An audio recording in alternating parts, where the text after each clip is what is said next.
আসসালামু আলাইকুম। আশা করছি আল্লাহর অশেষ রহমতে সবাই ভালো আছেন। আজকে শেয়ার করব স্বামী স্ত্রীর মধ্যে কেউ পরকীয়া করলে তাকে যেভাবে সঠিক পথে ফেরাবেন। এই পরকীয়ার কারণে হাজারো সংসার ভেঙে যাচ্ছে। অনেকেই প্রিয় মানুষটাকে অন্যজনের সাথে সহ্য করতে না পেরে পৃথিবীর মায়া ত্যাগ করছে। তাই আজকে আমরা জানব স্বামী স্ত্রীর মধ্যে কেউ পরকীয়া করলে তাকে কিভাবে ফেরাতে হবে। যে মানুষটিকে আপনি আপনার জীবন ভেবে নিয়েছিলেন, যে মানুষটাকে নিয়ে আপনি স্বপ্ন বুনেছিলেন, যে মানুষটাকে আপনি হালালভাবে ভালোবাসা দিয়ে বেঁধে রাখতে চেয়েছিলেন, হঠাৎ একদিন সে বদলে গেল, ভুল পথে হাঁটল, হয়তো সে পরকীয়ায় জড়িয়ে পড়ল। প্রশ্ন হলো, এখন আপনি কি করবেন? প্রথমেই একটি জিনিস মনে রাখুন, মানুষ ফেরেশতা নয়। গুনাহ করবে, কিন্তু তার মানে এই নয় যে সে চিরকাল গুনাহগার থাকবে। আপনার প্রিয় মানুষটি পথভ্রষ্ট হয়ে পড়েছে মানে এই নয় আপনি তাকে ঘৃণায় পুড়িয়ে ফেলবেন, বরং এখনই আপনার দায়িত্ব সবচেয়ে বড়। আপনি তাকে ফিরিয়ে আনার জন্য কতটুকু চেষ্টা করবেন। পরকীয়া মানে শুধু দেহের সম্পর্ক নয়, মন দিয়ে, সময় দিয়ে, ভালোবাসা দিয়ে কাউকে জায়গা দেওয়া যার আপনি হালাল স্ত্রী বা স্বামী নন। এটাও এক প্রকার পরকীয়া। রাসূল সাল্লাল্লাহু আলাইহি সাল্লাম বলেছেন, চোখের জিনা হলো দেখা, জিহ্বার জিনা হলো বলা, কান দিয়ে শোনা, মন দিয়ে কামনা, সবই গুনাহ। সহিহ হাদিস। প্রশ্ন উঠতে পারে, কেন এমন করলো সে? অসন্তুষ্টি, অবহেলা, শয়তানের ধোঁকা? সবকিছুর পেছনে আছে একটাই ব্যাপার, তাকওয়ার অভাব।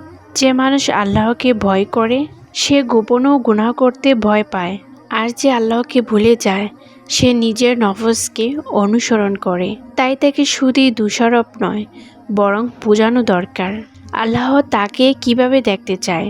প্রথমত কাজ, দোয়া করুন। হ্যাঁ, আপনি মানুষটাকে হারাতে চান না তো? তাহলে আল্লাহর কাছে কাঁদুন, এ আল্লাহ, সে তো আমার ছিল, তাকে ফিরিয়ে দাও, তাকে হিদায়াত দাও, যেন সে আবার আমাকে দেখে, তোমাকে দেখে। দ্বিতীয় কাজ, ধৈর্য ধরুন। অভিযোগ না করে তাকে বুঝান। আল্লাহ বলেন, ভালো কথায় উপদেশ দাও, গর্জে উঠবেন না, বরং বলুন, আমি জানি তুমি পথ হারিয়ে ফেলেছ, কিন্তু আমি এখনও অপেক্ষায় আছি, তুমি ফিরে আসো। যদি তুমি তাওবা করো, আল্লাহ তোমাকে ক্ষমা করবেন, আর আমি তোমার পাশে থাকব। আপনার কথার ভেতর যেন থাকে আবেগ, ঈমান ও ক্ষমা করার সৌন্দর্য। তাহলে নিজেকে বলুন, আমি আমার দায়িত্ব পালন করেছি, আমি তাকে বোঝাতে চেয়েছি, তাকে ক্ষমা করতে চেয়েছি। কিন্তু সে যদি নিজে নষ্ট হয়ে যেতে চায়, তবে আমি আল্লাহর কাছে নিজেকে সুপর্দ করব। আল্লাহর রাসূল সাল্লাল্লাহু আলাইহি সাল্লাম বলেন, যদি কেউ তোমাকে কাঁদায়, আল্লাহ তাকে কঠিন হিসাবের মুখে ফেলেন। আলহামদুলিল্লাহ, আল্লাহ যাকে চাইলে হিদায়াত দেন। তাকে জড়িয়ে ধরুন, কাঁদুন, দুজনে মিলে বলুন, আসো নতুন জীবন শুরু করি। এবার আল্লাহকে মাঝখানে রেখে, কেননা যে তওবা করে সে যেন গুনাহ করেই নি। তিরমিজি।